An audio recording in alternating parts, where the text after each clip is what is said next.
ઉમરપાડામાં આભ ફાટ્યું છે। ઉમરપાડામાં જળ તાંડવના આકાશી દ્રશ્યો। માંડવી ઉમરપાડા તાલુકાના 16 રસ્તાઓ બંધ થયા છે। ઉમરપાડાના 10 રસ્તા અને માંડવી તાલુકાના 6 રસ્તા તો ઓવરટોપિંગ થતા બંધ થયા છે। સુરતના ઉમરપાડામાં હાલ વરસાદે વિરામ લીધો છે। મોહન નદી પણ બની હતી તોફાની। અત્યાર સુધીમાં 14 ઇંચ વરસાદ વરસતા નદીઓ બે કાંઠે વહેતી થઈ છે। વરસાદી પાણી ઉતરી જતા લોકોએ રાહતનો શ્વાસ લીધો છે।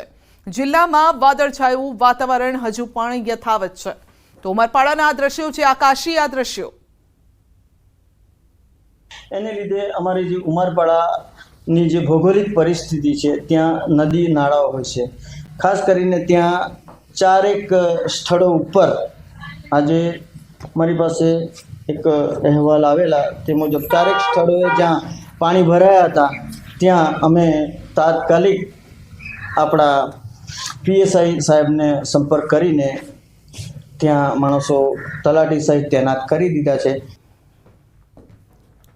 તો સુરતના ઉમરપાડામાં આ ફાટ્યું છે। 4 કલાકમાં 14 ઇંચ વરસાદ ખાબકી ગયો છે। અતિ ભારે વરસાદ, નદી નાળા ઓવરફ્લો થઈ ગયા। ઉમરપાડા અને માંડવી તાલુકાના 16 રસ્તા બંધ થયા છે। બે ગામોને જોડતા રસ્તા અને કોઝવે પરથી પાણી ફરી વળતા રસ્તા બંધ કરાયા છે। ઉમરપાડા અને માંડવી તાલુકાના 22 ગામને અસર થશે। ઉમરપાડાના 10 અને માંડવીના 6 રસ્તા બંધ છે। ભારે વરસાદના પગલે કેટલાક ગામોનો સંપર્ક પણ તૂટી ગયો છે, જેથી ગ્રામવાસીઓ પણ અન્ય જગ્યાએ જઈ નથી શકતા। રોજિંદા જે કામ માટે બહાર નીકળવું હોય તો પણ મુશ્કેલી નડી રહી છે। તો સુરતના ઉમરપાડામાં આ ફાટ્યું છે। સુરતના ચેરાપુંજી ગણાતા ઉમરપાડામાં મેઘો મુશળધાર વરસી રહ્યો છે। ઉમરપાડામાં સવારે 6 થી 10માં 14 ઇંચ વરસાદ ખાબક્યો છે। 4 કલાકમાં જ કેવડી, શરદા, પીનપુર, ધાણાવડમાં ધોધમાર વરસાદ વરસ્યો અને 2 દિવસના વિરામ બાદ વરસાદે ઉમરપાડાને ધમરોળ્યું છે। તો માંગરોળ, ઉમરપાડા, માંડવીમાં વરસાદી માહોલ। ધાણાવડથી લીમરવાડ રસ્તા પર આવતી ખાડી બે કાંઠે વહેતી થઈ છે। સુરત જિલ્લાના ઉમરપાડા તાલુકાના ચારણી ગામે મોહન નદી બંને કાંઠે વહેતી થઈ। સહેલાણીઓ જોવા માટે અહીં ઉમટી પડ્યા છે અને આજુબાજુના ગામડા તાબદા, ભૂતબેડા જેવા ગામો સંપર્ક વિહોણા થઈ ગયા છે।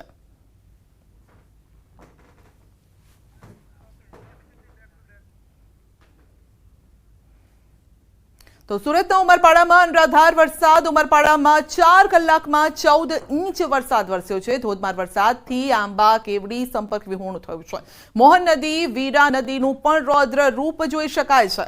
ધોધમાર વરસાદથી ચેકડેમ ઓવરફ્લો થયા। અનેક વિસ્તાર રસ્તા પર પાણી ફરી વળ્યા છે અને ઉમરપાડામાં 4 કલાકમાં 14 ઇંચ વરસાદ, જનજીવન પ્રભાવિત થયું છે। ઉમરપાડામાં વરસાદના પગલે જળબંબાકારની સ્થિતિ। જૂના ઉમરપાડા રસ્તા પર પણ આવેલી દુકાનોની અંદર પાણી ભરાયા છે। કરિયાણા, સ્ટેશનરી સહિતની દુકાનોમાં વરસાદી પાણી ફરી વળ્યા છે। તો લીમરવાડથી કદવાલી તરફ જતો માર્ગ જે પણ પાણીમાં ગરકાવ થઈ ગયો છે। તો ચાણી ગામથી તાબદા, ભૂત ભેડા જતો રસ્તો જ્યાં પણ પાણી છે, લોકો આશરે 5 કિલોમીટર દૂરથી તેઓએ ચકરાવો મારવો પડે છે। મોહન નદી, વીરા નદીઓ પણ અત્યારે બે કાંઠે વહી રહી છે।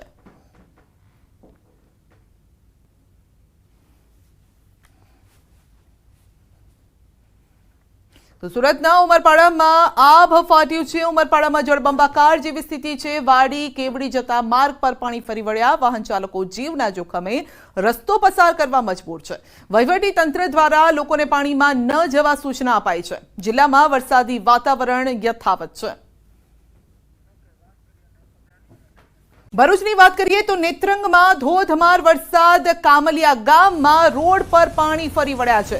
રોડ પર પાણી ફરી વળતા એમ્બ્યુલન્સ સટવાઈ છે। વરસાદના પાણી રોડ પર ફરી વળ્યા છે અને આપ જોઈ શકો છો સર્વત્ર પાણીનું જ રાજ જોવા મળી રહ્યું છે અને અહીંયા કેટલાક લોકો પણ અટવાયા છે। એમ્બ્યુલન્સ પણ ત્યાંથી પસાર થતી હતી, પરંતુ આ પાણીનું વહેણ જોઈ અને તે પણ ત્યાં જ રોકાઈ ગઈ છે।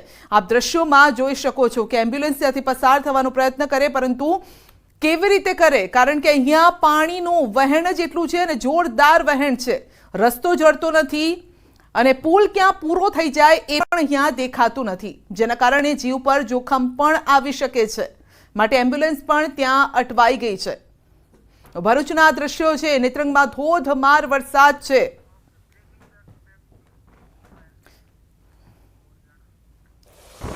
તો ભરૂચના નેત્રંગમાં સાંબેલાધાર વરસાદ, મોરિયાણા ગામમાં પાણીના પ્રવાહમાં યુવક પણ ફસાઈ ગયો છે. પાણીનો પ્રવાહ યુવક તાડના ઝાડ પર અટવાયો છે. યુવકને બચાવવા રેસ્ક્યુ ઓપરેશન હાથ ધરાયું. ધસમસતા પાણીમાં યુવકને બચાવવા ઓપરેશન હાથ ધરાયું.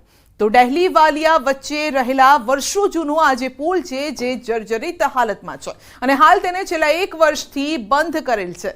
તેના માટે જે ડાયવર્ઝન આપ્યું છે તે નાળું પણ આજે પાણીના વહેણના કારણે તૂટી ગયું.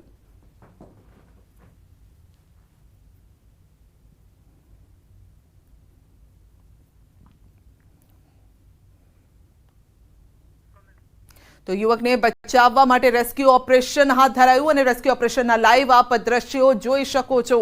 દોરડાના સહારે યુવકને બહાર લાવવાનો પ્રયત્ન થઈ રહ્યો છે. પાણીનો પ્રવાહ યુવક તાડનું જે ઝાડ હતું તેના પર તે આશરો લઈને ઊભો હતો કારણ કે પાણીનું વહેણ અચાનક જ ત્યાં આવી ગયું અને જેના કારણે તેને બહાર નીકળવાનો રસ્તો ન જડ્યો. 3 દ્રશ્યો અમે આપને બતાવી રહ્યા છે. ક્યાંક એમ્બ્યુલન્સ ફસાઈ છે અને એક તરફ યુવકનું રેસ્ક્યુ ઓપરેશન હાથ ધરાયું છે, બીજી તરફ નદીમાં પૂર આવ્યું છે અને ધસમસતા નીર ત્યાંથી વહી રહ્યા છે. અને ખરેખર આ જે દ્રશ્યો છે તે ડરામણા દ્રશ્યો છે કારણ કે આ છે પાણીનો પાવર, જેની સામે જો કોઈ બાથ ભેળવાનો પ્રયત્ન કરે તો પછી તેના રામ પણ રમી જાય કારણ કે એ પ્રકારના પહેલા પણ આપણે ન્યૂઝ આપી ચૂક્યા છે. એ પ્રકારની ઘટનાઓ બની ચૂકી છે. માટે જ્યાં પાણીનું વહેણ વધારે છે ત્યાંથી દૂર રહેવાની સલાહ તંત્ર પણ આપી રહ્યું છે અને ન્યૂઝ 18 ગુજરાતી પણ આપી રહ્યું છે. બારે મેઘ ખાંગા થયા છે. ઉમરપાડામાં 6 કલાકમાં 14.2 ઇંચ વરસાદ વરસ્યો છે. નેત્રંગમાં 7.5 ઇંચ વરસાદ, ગરુડેશ્વરમાં 5.8 ઇંચ વરસાદ વરસ્યો છે. નાંદોદમાં પણ 5.2 ઇંચ વરસાદ, તિલકવાડામાં 3.5 ઇંચ વરસાદ વરસ્યો છે. 48 કલાક દક્ષિણ ગુજરાત ખૂબ જ સાવધાન રહેજો. હવામાન નિષ્ણાંત અંબાલાલ પટેલની મોટી આગાહી છે. 2 દિવસ ખૂબ જ ભારે વરસાદ પડશે. સુરત વલસાડમાં પૂર પણ આવી શકે છે. 2 દિવસ અમદાવાદ વાસીઓએ પણ સાવધાન રહેવું પડશે. અમદાવાદ અંગે પણ અંબાલાલ પટેલની મોટી આગાહી છે.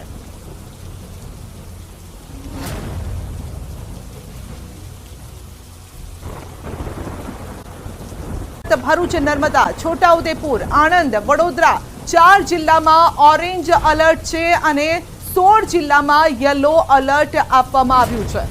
તો સવારથી ધમધોકાર વરસી રહ્યો છે મેઘો.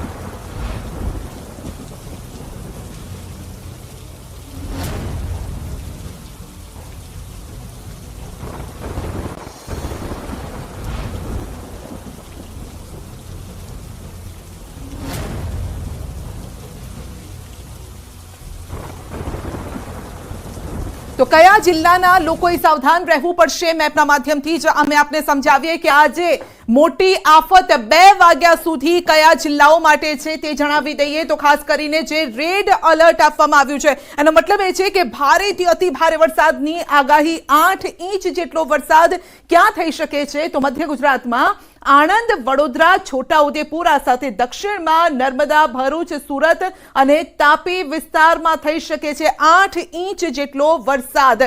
આ સાથે જ ઓરેન્જ એલર્ટ ભાવનગરમાં છે. 2 વાગ્યા સુધીની આગાહી છે અને ત્યારબાદ યલો એલર્ટની વાત કરીએ તો લગભગ 2.5 ઇંચ જેટલો વરસાદ આ તમામ વિસ્તારોમાં, એ પણ ઉત્તરથી લઈ અને મધ્ય ગુજરાત, આ સાથે સૌરાષ્ટ્ર અને ભુજ, કચ્છમાં પણ આગાહી છે 2.5 ઇંચ જેટલા વરસાદની. ને સવારથી જ ધમધોકાર વરસાદ વરસી રહ્યો છે અને આ વરસાદ હજુ પણ રોકાવાનો નથી.